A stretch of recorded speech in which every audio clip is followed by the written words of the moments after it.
잘못하는 거 맞죠? 그런 데이터를 했을 때 와, 통계를 내보니까 나는 이걸 진짜 못하네. 그럼 여름방에 이거 조져하고 쳐주는 거죠.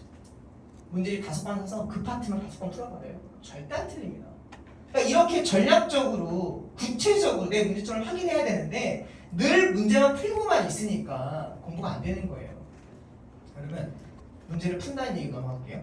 문제를 푸는 행위는 공부일까요? 아닐까요? 문제를 푸는 건 공부일까요? 아닐까요? 아닙니다. 문제를 푸는 건 자기 위치 확인이지 공부가 아니에요. 내가 현재 이 상황에서 어디까지 맞출 수 있고 어디까지 못 맞추는가를 확인하는 작업이라 그건 공부가 아닌데 우리 학생들은 문제를 푸는 걸 공부라고 생각하고 있다는 거예요. 저는 고등학교 때 야자할 때요 6시부터 8시까지 2시간 동안 전 과목의 문제를 다 풀어요. 골고루 2시간을 풀고 나면 자 채점을 다 하겠죠. 8시 20분간 쉬거든요. 저희 때는 그때 10시까지 했는데 8시 20분에 딱 틀린 걸 쫙 펴놓고요. 제가 뭐라고 외치면서 항상 공부를 시작했냐면 자 지금부터 공부 시작이라고 했었어요. 다시 말하면 지금까지 공부 아니었다는 거죠. 자 우리 아이들 시험지 모습을 가도록 하겠습니다. 저 이제 오답부터 넘어갑니다. 시간이 돼 있다면 이제 오답을 넘어가야 되겠죠. 시험지의 모습은 대부분 이럴 거예요. 이렇게 돼 있겠죠. 맞힌 문제가 많습니까? 틀린 문제가 많습니까? 맞힌 문제가 많죠. 다시 여쭤볼게요. 맞힌 문제가 귀한 문제입니까? 틀린 문제가 귀한 문제입니까? 틀린 문제가 귀한 문제죠. 근데 우리 아이들이 시험지를 보면 틀린 문제를 전혀 귀하게 여기고 있지 않아요. 틀린 문제 주변에 빼곡하게 써져 있는 거 거의 보신 적 없으시죠? 틀린 거 보통 표시 어떻게 해요? 뒤에 정답지 봐가지고 이거 요거 내가 몰랐어. 체크해놓고 삼각형 빡 쳐놓죠 이렇게. 다음에 맞출 수 있다는 뜻입니까? 못 맞춰요. 여러분 우리 아이들이 틀린 문제를 만나면 기분이 좋을까요? 나쁠까요? 기분 나쁘죠. 왜 나빠요? 그동안 틀린 문제를 만났을 때 나빴던 경험이 많았기 때문에 그래요. 틀렸을 때 꾸지람 받았고 틀렸을 때 기분 상했고 엄마가 너 왜 틀렸어? 라고 어렸을 때 스트레스 받았고 다 맞아야지 만점 받아야지 하니까 아까 얘기했잖아요. 꼴드백이 싫은 거라고요. 그러니까 틀린 문제를 다시 보고 싶겠어요? 안 보고 싶죠. 틀린 문제를 만나면 전 학생들한테 늘 이렇게 얘기해요. 틀린 문제를 만나면 기뻐해라. 즐거워해라. 얼마나 기쁜 일입니까? 나 이것만 고치면 성적 바뀌는 거잖아요. 내가 최상위권이면 드디어 내가 모르는 거 발견했네. 이거 보면 완성되는 거지 않습니까? 내가 성장이 눈에 보이는 거거든요. 그래서 실제로 오답 노트를 제대로 하는 친구들은요. 이렇게 틀렸으면 틀린 문제 주변에 이 문제 풀 때 당시에 상태로 돌아가요. 여러분 오답의 기준은요. 현재가 아니라 과거로 돌아간다가 오답입니다. 과거로 돌아가. 문제 풀 때 당시에 나는 3번인데 왜 5번을 찍었을까? 왜 5번까지 읽지 못했을까? 3번의 정답의 근거는 지문에 적이 있었는데 애초부터 처음부터 저기 열심히 읽었으면 됐잖아. 근데 너 왜 다 끝까지 못 읽었어?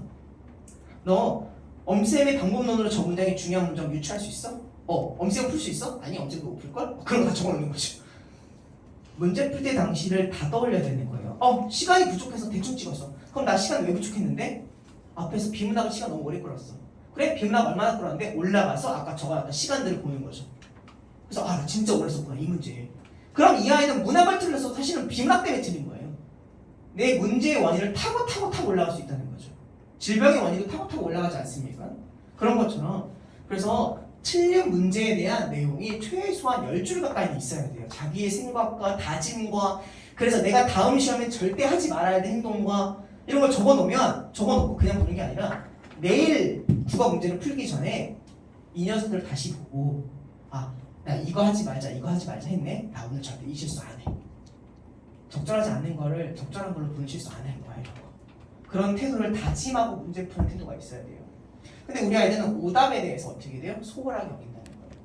어떤 말씀 이해하셨습니까? 오답에 대한 이야기 칠판 보고 좀만 더 해볼게요. 전교 1등과 전교 20등의 차이는 별로 나지 않아요. 그놈이거든요. 왼쪽이 전교 20등이고요. 오른쪽이 전교 1등입니다. 딱 봐도 아시겠죠? 왼쪽에 문제 어떻게 푼 것 같으세요? 내신이잖아요. 일단 지금 보기 안다 이거죠. 그때 휙 넘어온 거예요. 1번을 쫙 읽어요. 너군. 바로 체크한 거 보이십니까? 틀려버렸죠. 틀렸어요. 5분까지 안 읽었던 흔적 딱 느껴지시죠? 그러면 이 아이의 문제 풀이 태도 볼까요? 여러분 가장 적절한 거네요. 적절한 건 틀린 게 4개 맞습니까? 우리 아이들 실수 제일 많이 하는 실수가 이거 아닌가요? 적절한 걸 적절하지 않게 찍어오는 거. 적절하지 않은 거 적절하게 찍어오는 거. 질문 한번 해볼게요. 우리 아이가 지금까지 이 실수를 딱 한 번밖에 안 한 것 같다. 손 들어보세요. 여러 번 하죠? 이거 그럼 고3 때까지 고쳐질까요? 학원 많이 다면 고쳐져요? 안 고쳐져요. 왜 안 고쳐져요? 사람이 똑같아서 안 고쳐져요. 국어는 사람이 바뀌지 않으면 바뀌지 않아요. 내 성향이 그런 걸 어떻게 해? 문제 풀이할 때 건성건성 푸는 걸 어떻게 해? 배우기를 아무리 많이 배우면 뭐하냐고. 안 바뀌는 거야. 그렇죠? 네. 자, 그러면 이걸 바꾸려면 어떻게 해야 되냐면 의식적으로 노력해야 돼요. 그래서 국어는 의식적 노력이 많이 필요하다고 말씀드린 거예요. 습관이기 때문에 안 바뀐다고요. 저는 이 실수를 중학교 때인가 고등학교 때 해보고 그 다음부터 해본 적이 없어요. 왜요? 그때부터 이런 습관이 있거든요. 저는 적절하다라는 걸 밑줄 딱 긋는 순간 속으로 X네개, X네개, X네개라고 외쳐요. 3번. 따라 한번 해볼까요? X네개, X네개, X네개. 그럼 내 눈앞에 X가 4개가 없으면 전 정답 선택하지 않아요. 그럼 다시는 이 실수 안 하겠죠. 우리 아이들은 X가 4개가 있어야 돼요. X 볼까요? 하나, 둘, 셋, 4개 있으니까 정답 되는 거 보이세요? 이렇게 풀고 있어야 돼요. 그리고 이 아이의 가장 아름다운 점은 한 번 더 있죠. X가 내신 기간이라 이중 검토한 겁니다. 이 문제가 애매했다. 우리 아이들의 시험지 X 위치 보통 여기죠. 혹은 앞에다 이렇게 지워버리지 이렇게. 이거 아니라고요. X는 어디입니다? 항상 틀린 선지 위다. 이건 국룰이죠. 무조건 이런 데 틀린 데 쳐야 돼요. 8번 문제 적절하지 않은 거네요. 그럼 반대로 따라 한번 해볼까요? 동그라미 4개, 동그라미 4개, 동그라미 4개.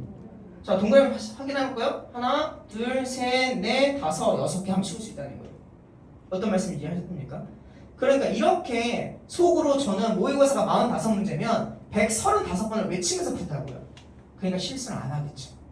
근데 이런 거 안 해주고 푸는 애들은 읽다 보면 어떻게 돼요? 잠깐 헷갈리면 적절한 게 적절하지 않는 것으로 변신을 하는 마법을 겪게 되죠. 정말 놀라운 일이죠. 많이 있어요. 흔해요. 마법사들이야 다들. 아직 안 끝났어요. 문제를 정확하게 푼다, 오답을 한다는 것의 진짜 의미는, 자 여러분 이렇게 선지 끊어서 읽는 게, 이렇게 XBR 표시하면서 읽는 게 시험을 잘 보려고 하는 것 같아요? 아니면은 혼자 공부할 때 도움되려고 하는 것 같아요? 둘 다입니다. 둘 다. 이 좋은 걸 안 하는 게 난 이해가 안 간다는 거지. 잘 보세요. 물론 시험도 훨씬 더 정확하게 풀 거예요. 딱 봐도 아시겠죠?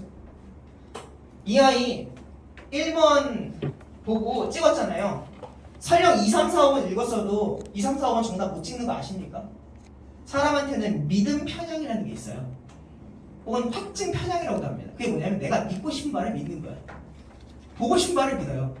여러분들께서 제가 앞에서 어떻게 뭐라고 떠든든 여러분들이 이미 저한테 갖고 있던 편견대로 저를 보실 거예요.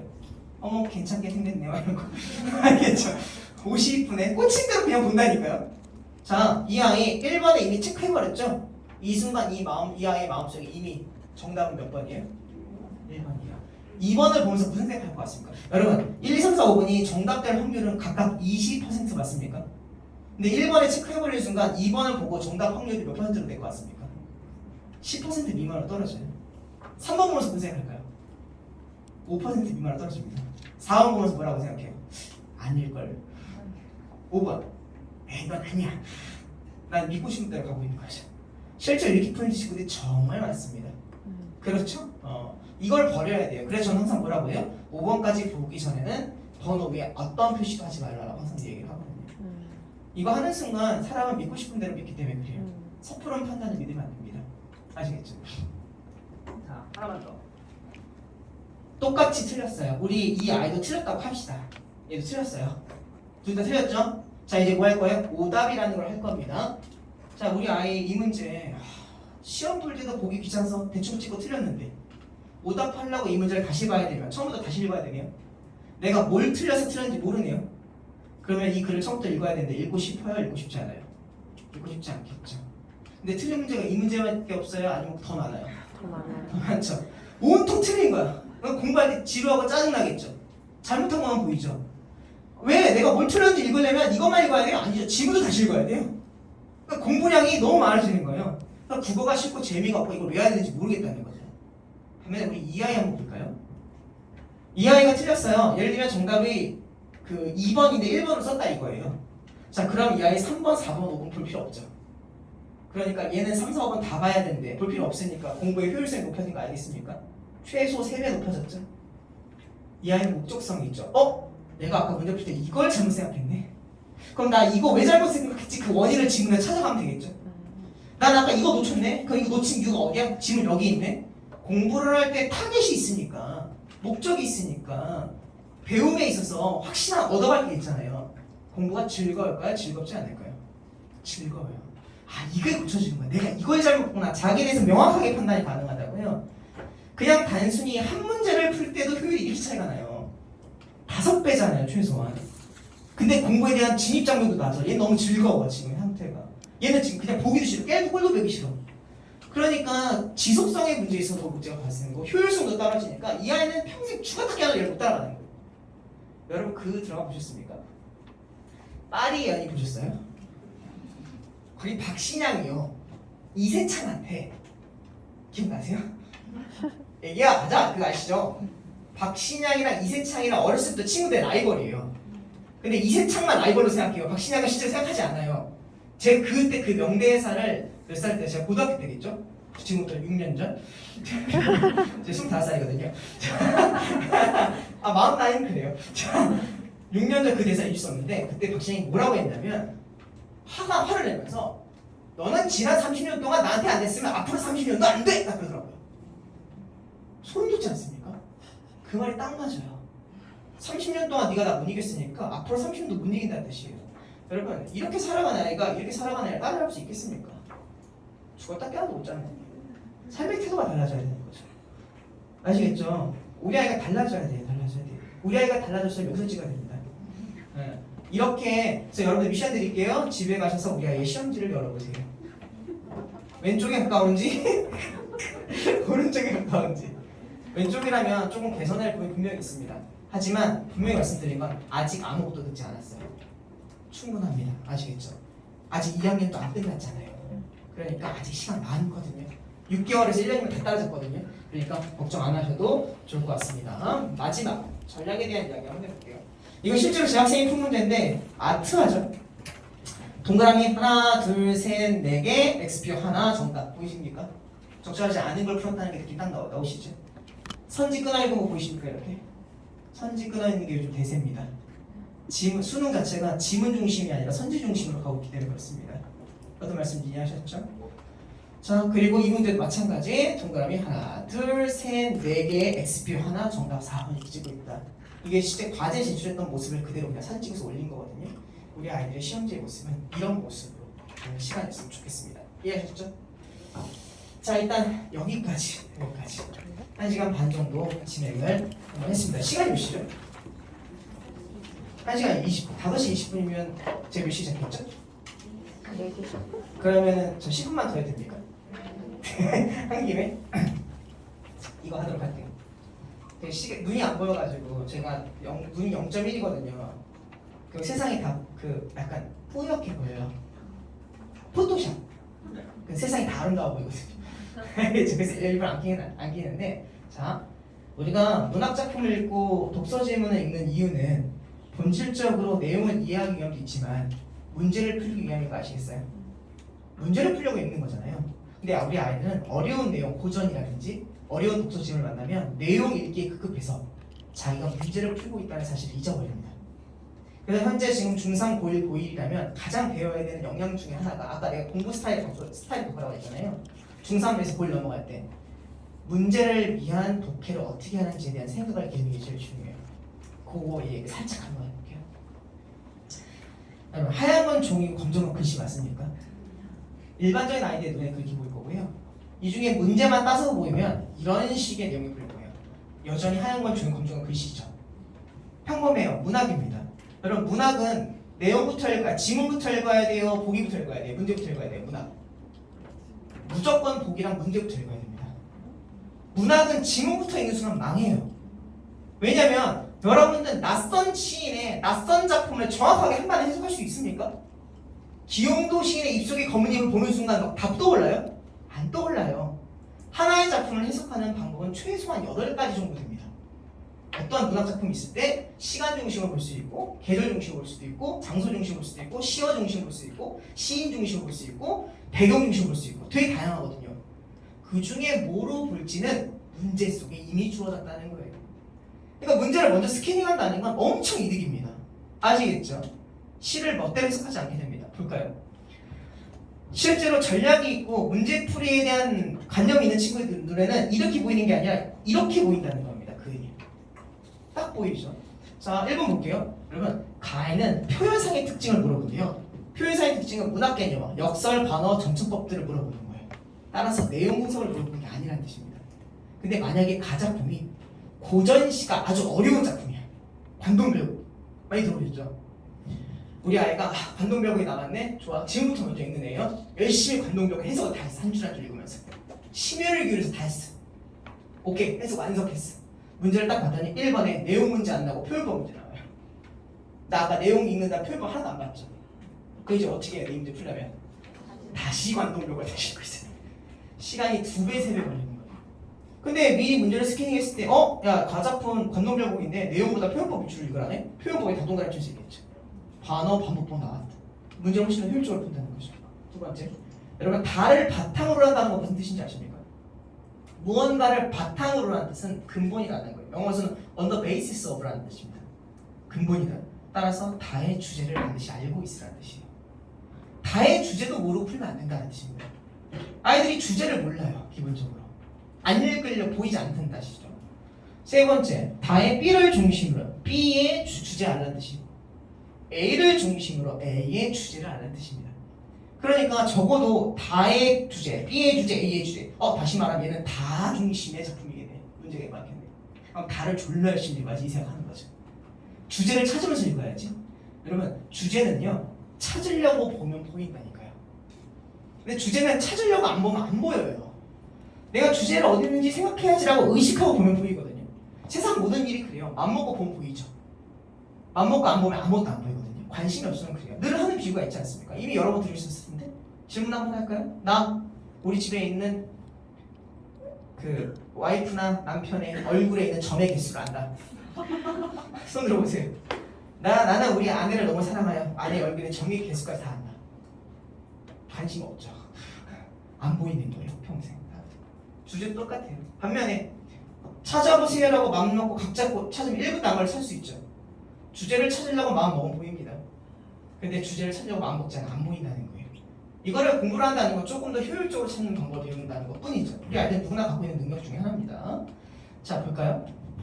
하얀 건 종이죠, 여전히. 이렇게 보이면 안 돼요, 글씨가. 어떻게 보여야 되냐면 이렇게 보여야 되는 거 같습니까? 국어 시험이라는 점만 이해하시면 됩니다. 우리말에는 특히라는 단어가 있어요. 맞죠? 특히라는 단어가 나오면 그 다음 문장 중요한 거 맞습니까? 너 오늘따라 자기 오늘 특히 이쁘다. 그게 무슨 뜻이에요? 자기가 오늘 커피 사 이거 맞잖아요. 그렇죠? 먼저 칭찬하는 사람이 얻어먹는 날이잖아요. 원래 알고 있거든요. 자, 그럼 특히 다음에 중요한 말 나오는 거예요. 두 번째, 무엇무엇라는 점에서라는 표현이 있어요. 야, 너는 A라는 점에서 B해 맞습니까? 자신의 의견을 강력하게 담고 있는 거예요. 따라서 점이라는 기준으로 키워드가 2개가 나온다는 뜻입니다. 그래서 읽어볼게요. 특히 서정시는 현재의 순간의 과거의 경험들이 공존해 있다는 점에서 이러한 시간의 모호성이 두드러진다라는 표현이 나왔다는 거예요. 그런데 솔직히 이 문장을 딱 읽고 한 방에 알아듣는 사람이 몇 명이 있겠습니까? 그렇죠. 온 개수지야 학생하는 거 아니에요. 이때 아이는 2가지로 나뉘어요. 잘 들으셔야 됩니다. 2부류가 됩니다. 첫 번째 부류는 이게 뭔 개소리지? 하고 다시 읽는 애들, 이런 아이들이 있고, 두 번째 부류는 일단 넘어가봐 라고 하는 부류가 있어요. 이 지문에서는 1번과 2번 중 때에 따라서 다시 봐야 되는 경우도 있어요. 때에 따라서 넘어가야 되는 경우가 있지만 이 지문에서는 둘 중에 어느 걸 해야 될까요? 2번째. 무조건 넘어가야 됩니다. 시간을 끌면 안 돼요. 왜요? 판단 근거가 어디 있습니까? 즉이라는 단어가 있기 때문에. 즉이라는 단어는 앞에 내용, 어려운 내용 나왔을 때 반복 부연 설명해 주는 거구나. 그래서 속으로 이렇게 생각해야 되겠죠. 아, 신이 나에게 아직 한 번의 기회를 더 주셨어. 그러니까 뒤를 열심히 읽으면 된다는 생각하면서 읽으면 되는 거 맞죠? 그래서 빠르게 넘어가고 대신에 즉 뒤에 집중력을 끌어올려야 되는 거죠. 모든 문장을 똑같은 집중력을 읽을 수 없어요, 우리 아이들은. 더 중요한 문장을 찾아서 거기에 더 집중해서 읽는 게 무조건 효과적입니다. 맞죠? 하루를 다 집중해서 산다고 얼마나 힘들겠습니까? 쉴 때와 강조할 때. 저 지금 이 1시간 반은 진짜 풀 집중하고 있거든요. 머리가 엄청 빨리 돌아가요. 하지만 저 차에서 여기 오는 1시간 동안에는 거의 시체였거든요. 그래야 되는 거 아닙니까? 자, 그래서 즉뒤를 봤더니 서정 씨는 과거와 현재를 분리하지 않고 시적 현재로 통합하는 시간의 의도적 변형을 드러낸다라고 얘기했어요. 자, 이 문장 안에서 이 지문 전체에서 똑같은 단어가 3번 나오거든요. 첫 번째 어디 나온지 아십니까? 공존이라는 단어와 두 번째 분리하지 않는 건 공존하는 거 맞죠? 그리고 통합하는 건 분리하지 않는 거 알겠습니까? 이게 빈각 출제 원리예요. 똑같은 단어를 여러 번 써주는데 다양한 단어로 바꿔서 써준다는 겁니다. 제가 미국 대학원 시험 준비하려고 SAT 라이팅을 준비하는데요. 저희 교수님이 저한테 하셨던 말씀이 뭐냐면 태욱군 모든 문장에서 똑같은 단어가 하나도 있으면 안 됩니다라고 얘기해요. 중요하다는 표시에 우리 보통 중요하다 important 쓰죠. 그래서 I think it is very important 이렇게 얘기했어요. 그러면 그 다음 문장에 또 important 쓰면 지루하다는 거예요. 넌 어휘력이 없다는 뜻이에요. 너는 생각도 짧아 이 뜻이니까 important 단어를 significant로 바꾸라는 거예요. 그러다가 또 중요한 얘기 또 쓰고 싶으면 그 다음에 뭐로 바꿔냐면 되면 chef 이런 단어로 바꾸라는 뜻이에요. 그러면 계속 나의 어휘력도 보여주면서 지적으로 다양한 생각을 할 수 있기 때문에 똑같은 거예요. 공존하면 재미없으니 공존 분리하지 않아 통합해 이렇게 바꿔버린다는 거죠. 다시 말하면 똑같은 이야기를 반복해서 하고 있는 거예요. 우리 아이에게 독해를 제대로 하는 방법은 여기 있습니다. 실제로 독서는요 똑같은 이야기 반복이에요. 몇 번이나 반복해 주시는지 아십니까? 극단적으로 4-5번 반복하거든요. A에 대해서 낯선 용어 정의하면요 즉이라는 단어를 통해서 한 번 더 반복해 주죠. 예시 줄 때 보이시죠?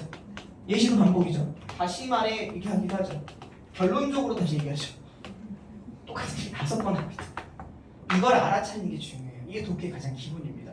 바로 이런 걸 우리는 뭐라고 하냐면 문제를 풀기 위해서 전략적으로 독서하는 방법, 독해하는 방법. 근데 이거는 독해의 정석이에요. 기술이 아니라 우리말을 가장 효과적으로 정확하게 보는 방법이죠. 여러분 정독은요 천천히 읽는 게 정독이 아니라 정확하게 읽는 게 출제자가 요구하는 대로 읽는 걸 정독이라고 하는 겁니다. 정독의 정의를 바꾸셔야 됩니다. 독해력은 정확하게 상대방이 원하는 대로 읽어주는 걸 독해력이라고 하는 거지. 내가 그 내용을 빠삭하게 읽었지만 상대방의 의도를 몰아치면 그건 독해가 아니라 독불장군인 거죠. 이해하셨습니까? 방향 전환을 하시면 좋을 것 같습니다. 여기까지. 이게 바로 문제풀이를 위한 독해에 대한 일반적인 내용이었습니다. 자, 어떻게 1시간 반 동안 좀 유익하셨습니까? 유익하셨다면 구독과 좋아요 해주시면 되고요. 농담이고요. 일단 질문은 대부분 받은 것 같습니다. 뭐 개별적 질문 있으신 분들은 잠깐 남으시면 좋을 것 같고요. 1시간 반 동안 그래도 시간을 귀하게 써주셔서 너무 감사합니다. 의미 있는 시간이었으면 좋겠고 우리 자녀분들과도 항상 행복하셨으면 좋겠습니다. 지금까지 강사원 드리겠습니다. 고맙습니다.